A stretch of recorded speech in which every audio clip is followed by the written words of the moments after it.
Values हैं, ये हमारे बिलीव्स हैं हमारे, नो मैटर वो सही है या गलत है, but they always honour it and we respect them. ठीक है, अब ये सब पढ़ने का मतलब ये नहीं कि we don't respect them, we still respect them. Why? Because that was the day actually things, the way they spend their whole lives.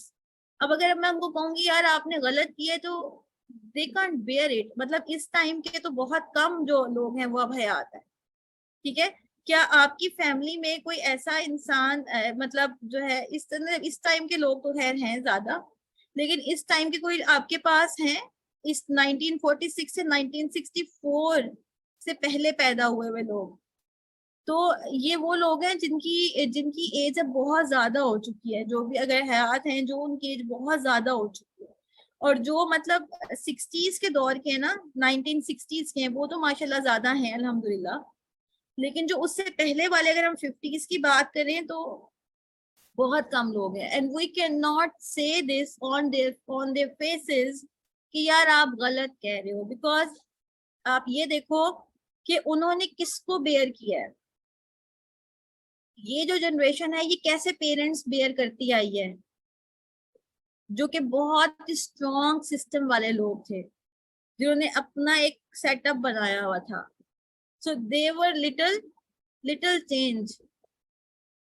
वो कह रही है will we get the recordings? I need to go to take care of some tasks. Yeah, definitely sure you will get the recordings, but not sure when and not sure के ये चीजें उसमें होंगी या निकल जाएंगी। ठीक है, I will try my level best to provide the recordings, right? अच्छा जी, मैं मोहम्मद ये जो है मैं पेरेंट्स तो शी कैन, आप ये देख सकती हो कि उन्होंने कितना एक स्ट्रिक्ट बचपन और एक स्ट्रिक्ट लाइफ गुजारी होगी। मतलब जो इस टाइम पे लोग हैं ना, उन्होंने बहुत स्ट्रिक्ट लाइफ गुजारी हुई है अपने बचपन में। ठीक है, और उनके जो पेरेंट्स थे they put them into the very forced discipline, जिसकी वजह से उनकी पर्सनैलिटी में भी एक रिजिडनेस आ गई है।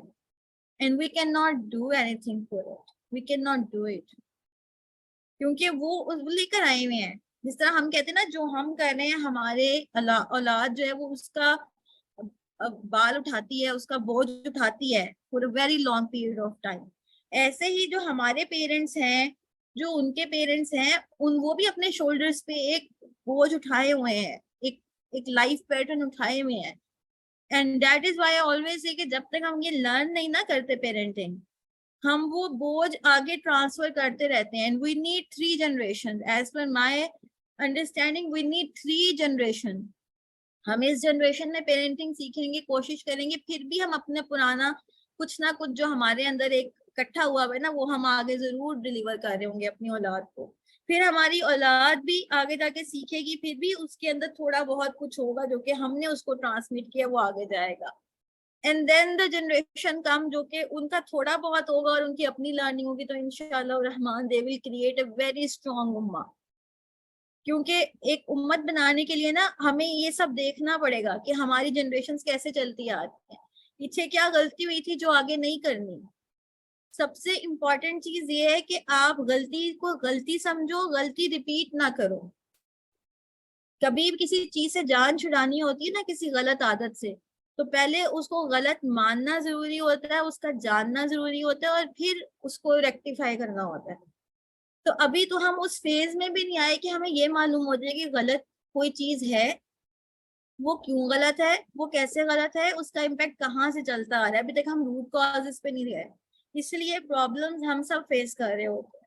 ठीक है, लेकिन चले मूविंग फॉरवर्ड, हम आगे चलते हैं। अच्छा, आगे हम जाते हैं जो 1965 से 1980 तक की अवाम है। अच्छा, 1965 के बाद जो पैदा हुए और 1980 में, ये वो लोग हैं जिन्होंने जिनके दौर में यूनिवर्सिटीज और कॉलेजेस आम हुए थे। इनको मिल जाते थे यूनिवर्सिटी एंड कॉलेजेस, राइट। और ये वो लोग हैं कि जिसमें नई नई अच्छी अच्छी जॉब्स आना शुरू हुई थी, एक अच्छा सेटअप आना शुरू हुआ था। दे गेट गुड जॉब्स, दूसरे मुल्कों में सफर करना शुरू किया था। एरोप्लेन्स में ट्रैवल करना इन लोगों ने ज्यादा शुरू किया। इनके लिए एक शहर से दूसरे शहर जाना मसला नहीं रहा था।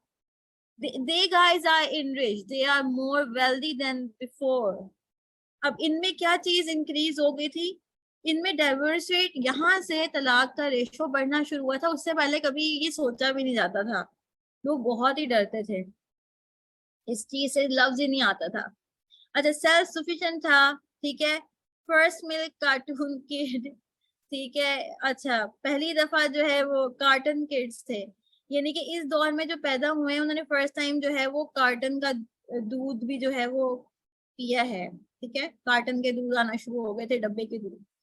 अच्छा, इनके लीडरशिप स्टाइल कैसे थे, दे आर कंपैरेटिवली ये थोड़े से ऑटोक्रेटिक थे, ठीक है, डायरेक्टिव थे, टास्क ओरिएंटेड थे, ठीक है। अच्छा, इनमें फर्क क्या था, जो इससे पहले वाले लोग थे ना, अगर थोड़ा सा आप इस चीज को देखें, तो इससे पहले वाले लोग थे ना, वो अपने ऊपर वैल्यूज का बहुत बोझ उठाए हुए थे, लेकिन जब ये लोग आए थे ना, ये उसको उन्होंने साइड पे किया था, इन्होंने उसको साइड पे किया था।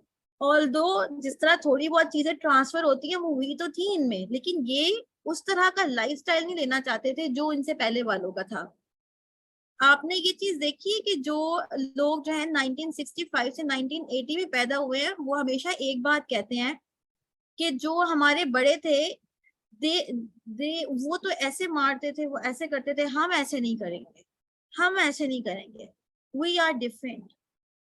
वो उनका माइंडसेट, ये हमेशा अपने पिछले माइंडसेट को ही कहते रहे हैं कि यार ये लोग इंडिविजुअल दूसरे तरीके से सोचते। इनमें से एक जनरेशन वो है जो कि बहुत आगे गई है, एंड इस टाइम पे वो लोग जो हैं, जो इस जनरेशन की हैं, वो इस दुनिया के बहुत बड़े बड़े पायोनियर्स में से एक है, चाहे वो साइंटिफिक रिसर्चेस हो, चाहे वो बिजनेस हो, चाहे वो कुछ भी हो, क्योंकि they get something which they don't, ठीक है। अच्छा, यहाँ पे ईमेल्स आ गए थे, टेक्स्ट आ गए थे, अर्ली फोन्स आ गए थे, वॉइस रिकॉर्डर्स आ गए थे, टेलीविजन आ गए थे, वीसीआर आ गया था, ठीक है। अच्छा, ये लोग जॉबियंस थे, ठीक है, ये वर्क लाइफ बैलेंस को करते थे। क्यों, इनसे जो पहले वाले थे ना, इनसे पहले वाली दो जनरेशन, वो जब ऑफिस की थी ना, वो सिर्फ ऑफिस की थी, घर में क्या हो रहा है क्या नहीं, they don't know, they simply don't know, उनको नहीं कुछ करना। लेकिन जो 1965 से 1980 वाली जनरेशन आई है ना, इन्होंने अपनी फैमिली को भी टाइम देना शुरू किया है, इन्होंने फीडबैक भी लेना शुरू किया। अच्छा, फीडबैक ये सिर्फ अपने साथ वालों से लेते थे, अपने कैलिबर के लोगों से, किसी और से एक्सेप्ट नहीं करते थे ये लोग फीडबैक। एप्रिसिएशन ये लोग लेते थे, सपोर्टिव मैनेजर थे। अच्छा, यहाँ तक अगर हम देखें ना, तो बहुत सपोर्टिव मैनेजर्स आ रहे हैं। अच्छा, ये बड़े प्रैक्टिकल थे, ऑर्गेनाइज थे, वैल्यू प्रोडक्टिविटी देते थे। अच्छा, कैरियर ग्रोथ पे ये लोग फोकस करना शुरू हुए थे। ये वो जगह है जहां से यूनिवर्सिटीज ने, कॉलेजेस ने, एजुकेशन ने रेवोल्यूशन आया था 1980 से पहले। यहाँ पे जॉब्स ओपन हुई थी, यहाँ के मार्केटिंग सेल्स का काम बहुत अरूज पे गया था। अच्छा, उसके बाद एक जनरेशन आ जाती है जो पैदा हुई है 1981 के बाद, ठीक है, और या 1980 में या 1979 में आप कह रहे हैं, ठीक है। अच्छा, ये 1995 कह दें, 6 कह दें, 7 कह दें, तब तक ये जनरेशन जो है ये पैदा होती रही है। अच्छा, ये जो लोग हैं, इनका क्या माइंडसेट था पेरेंटिंग में, ठीक है, ये parents are more involve, helicopter parents safety, ठीक है, एम्बर अलर्ट्स, ठीक है, participation in trophies, video games. ये वो लोग हैं जो कि पेरेंटिंग को फुली फ्लेज सीखना जो है ना, वो चाहते हैं कि भाई हम पेरेंटिंग कैसे करें, हम क्या करें, हम हर वक्त अलर्ट रहते हैं अपने आप से, अपने एक्शन से अलर्ट रहते हैं, बच्चों से अलर्ट रहते हैं, प्रेफर करते हैं leadership style that are democratic, ठीक है, पार्टिसिपेटिव। वो कहते हैं यार थोड़ी सी आजादी होनी चाहिए, थोड़ा सा हर एक का पार्ट होना चाहिए, ठीक है, रिलेशनशिप ओरिएंटेड होनी चाहिए, ट्रांसफॉर्मेशनल होनी चाहिए। अच्छा, आप में से कितने लोग इस एज ग्रुप के हैं, और मुझे यकीन है कि यहाँ पे जितने लोग हैं सारे इस एज जोन के हैं, 1981 से 1995 तक के, क्योंकि ये वो वाला दौर है जो कि ट्रांसफॉर्मेटिव था, ये ट्रांसफॉर्मेशन चाहते हैं, ठीक है। और रीजन क्या है, रीजन क्या है, इसकी रीजन ये है कि जो इनसे पहले जितनी भी पेरेंटिंग स्टाइल रहे थे ना, उसमें बच्चों को लेकर अपसेट लोग बहुत कम हुए हैं। क्योंकि उनको लगता था बच्चे पालते ही ऐसे हैं, बच्चे पालते ही ऐसे हैं। हमारे पास कोई मदर इस वक्त है जो कि 1980 से भी पहले की पैदा हुई भी हो, मतलब 1975 में पैदा हुई हो, हम इसके बाद किए हैं। Very nice. जो 97 से, क्योंकि मैंने आपको कहा ना कि ये जनरेशन जो है ना, ये जरूरी नहीं कि 1980 हो, ये 75 भी हो सकती है, 76 भी हो सकती है, यहाँ से ऑनवर्ड्स ये सारी जनरेशन इसमें काउंट होती है। ठीक है। अच्छा, बड़े मजे की बात है, आयशा ने अभी ना साथ लिखा कि हम इसके बाद के आगे इनका इमोजी है, तो I can simply believe with this emoji, I can believe you are after 95। ठीक है। Why? Because these are the generational tactics, right? These are the generational tactics, how it works. क्योंकि जो ये वाला जरानिया है ना, ये वाला, इन्होंने अपने पहले वाले जो पेरेंटिंग और लीडरशिप स्टाइल है ना, उनको बहुत ज्यादा अथॉरिटेटिव देखा है, बहुत ज्यादा अथॉरिटेटिव देखा है। तो मैंने आपको कहा ना कि हर चीज में थोड़ा सा बाल आता है। अब जैसे जो 1925 से 1945 वाले ना बहुत ज्यादा स्ट्रिक्ट थे, इनके बाद जो आए ना उसमें वो का चीज कम हुई थी। लेकिन उसके बाद वालों ने उसको, ये जो 1980 से पहले 1965 से 1980 तक पैदा हुए हैं ना, इन्होंने एक चेंज, एक पूरा एक माइंडसेट शिफ्ट किया है अपनी आगे आने वाली औलाद के लिए। इन्होंने समझे कि पिछली जनरेशन और आगे वाली जनरेशन के बीच में खड़े हुए हैं, तब जाके ये जो 1981 से लेके 1995 वाली जनरेशन है ना, उसको लिबर्टी मिली है, वो फ्रीडम मिली है कि they can think and they can work to transform them. और एक बात तो बड़ी जो है वो श्योर है कि जब भी कोई बच्चा जो है वो 20 साल का या 25 साल का हो जाता है, उसके बाद दे designing their life.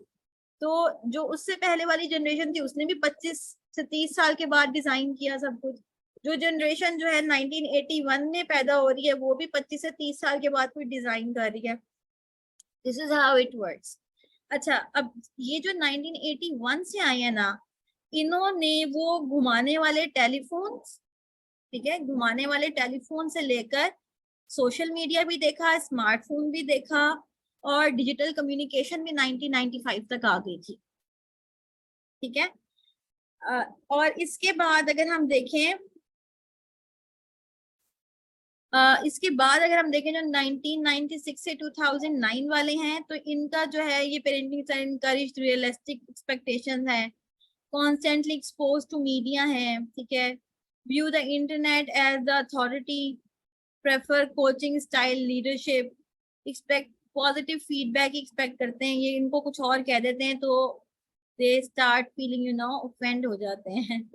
Smartphone, Snapchat, इसी दौर में ये सब चीजें इनके पास आई हैं। डाइवर्सिटी बहुत ज्यादा आई है। अच्छा, ये तो थी थोड़ा सा एक ऐसा स्टफ था, एक ऐसा क्रक्स था जिसमें हमें थोड़ा सा बस ये मालूम हुआ है कि एक जनरेशन से दूसरी जनरेशन के स्विच में कितना चेंज था। मैं सिर्फ इतना पूछना चाहूंगी कि अब तक की चीज हम सब एक चीज समझ रहे हैं क्या? हम सब एक पेज पर हैं इन सब चीजों को लेकर?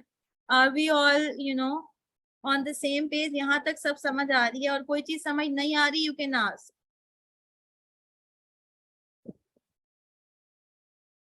अल्हम्दुलिल्लाह।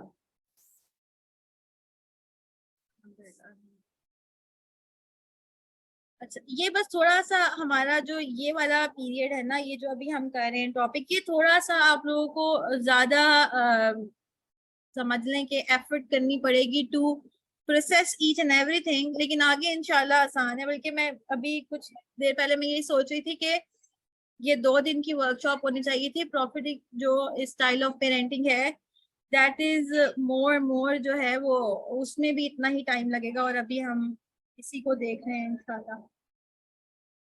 तो लेट्स इंशाल्लाह मूव फॉरवर्ड।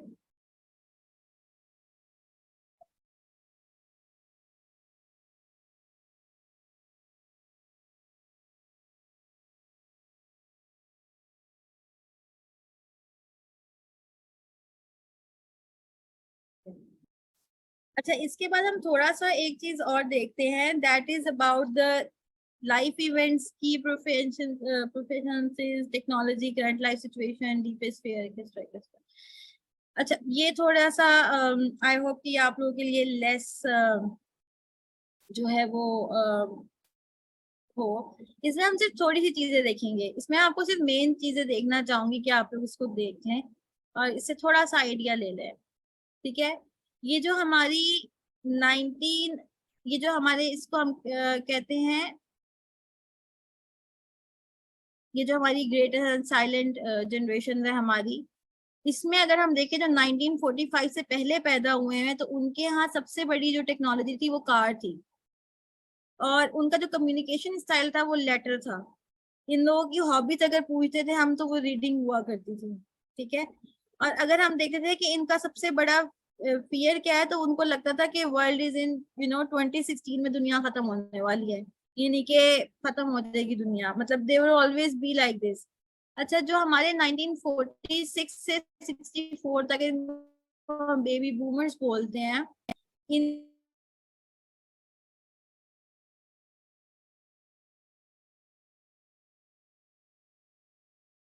इंसान हो जाता था, और इन लोगों की हॉबी मिलके टीवी देखना, this is how they spend their. उसके बाद वाली जनरेशन आई है उसकी, मैं इसको बंद कर देती हूँ।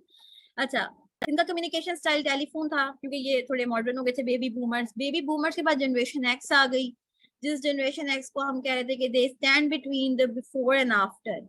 इनके दौर में पीसी आ गया था, इनके दौर में इंटरनेट जो है वो सर्फिंग आ गई थी, इनके दौर में ईमेल आ गई थी, और ये बहुत बड़ा स्विच था। अच्छा, इसके बाद मिलियनर्स आ गए, जो कि हम सब लोग हैं। यहाँ पे स्मार्टफोन्स आ गए थे, वीडियो गेम्स आ गई थी, इंस्टेंट मैसेजेस आ गए थे। ठीक है, उसके बाद हमारी जनरेशन जी आ गई। जनरेशन जी के दौर में क्या आ गया, AR VR आ गए, म्यूजिक स्ट्रीमिंग्स आ गई, इमोजीज जैसा मुझे अभी उन्होंने कहा कि मतलब इन्होंने बनाया था, अभी एक इमोजी बनाया था आयशा ने, तो मैंने कहा था कि आयशा मुझे वो देख के मालूम हो गया था कि आप जनरेशन जी हैं। ठीक है, वो मुझे इसलिए पता लगा था कि ये जो इमोजीज है ना, they make it they make it so well, right? And they know how to use it, and that's very good. This is what their style is. So ये सब चीजें थी। अच्छा, अगर हम इन लोगों को ये देखें ना कि जो जनरेशन जी के बच्चे हैं उनका सबसे बड़ा क्वेश्चन क्या है, वो ये है कि लैंडलाइन क्या होता था, लैंडलाइन क्या होता है। और इनका सबसे बड़ा फियर अगर हम देखें ना तो वो है low batteries. They start panicking, panic हो जाते हैं, उनको एंजाइटी होती है ये सोच के कि अगर हमारे सारे सेल फोन बंद हो गए तो हम क्या करेंगे। अच्छा, जो इनसे पहले वाले हैं ना, ठीक है, जो इनसे पहले वाले हैं, ठीक है, तो उनको करियर बनाने में जो है ना, this is what the question is, ये करियर क्या है। Why not business, why not entrepreneurship. सबसे ज्यादा जो एंटरप्रेन्योर्स निकले हैं ना, अभी भी जो निकल रहे हैं, मेजोरिटी जो है वो 1980 की बाद की पैदाइश है। ठीक है,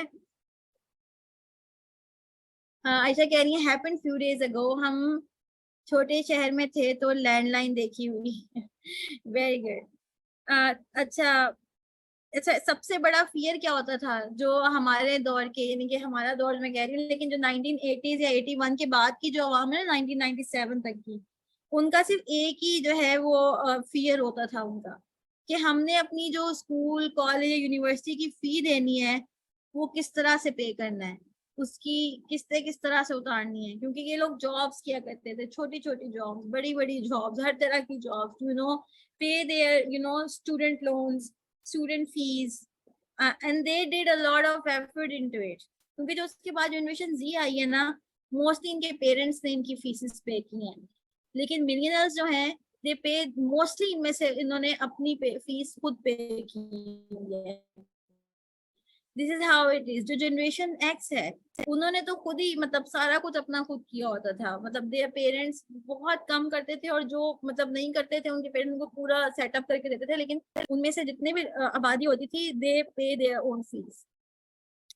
अच्छा, हम थोड़ा सा अगर इनका थोड़ा सा हम देखें वर्क फॉर देम कैरेक्टरिस्टिक्स और शेड्यूल्स, तो इसको हम थोड़ा सा देखते हैं। आई होप कि आप लोगों को ये सही से नजर आ रहा होगा कि अगर हम देखें ना कि एजुकेशन 1992 से 1943 वालों के लिए जो है वो ड्रीम होता था, ठीक है। और जो 1943 से 60 तक थे उनका वो कहते थे कि बर्थ राइट होता है, मतलब ये हर बच्चे का राइट है, ठीक है। 1960 से 80 वाले अवे टू गेट देयर, क्योंकि इनके गोल्स थे, मैंने कहा ना कि ये डिफरेंट नेशन थी, इनके अपने गोल्स थे, इन्होंने दुनिया एक्सप्लोर की थी। एंड 1980 से 2000 तक एन इनक्रेडिबल एक्सपेंस, बहुत पैसा खर्च होता था। 1980 और 2000 वाले जो बीच में थे उनके लिए बहुत ज्यादा जो है वो उनको पैसे खर्च करने पड़ते थे। अच्छा, इनके जो मैसेजेस थे जो इनको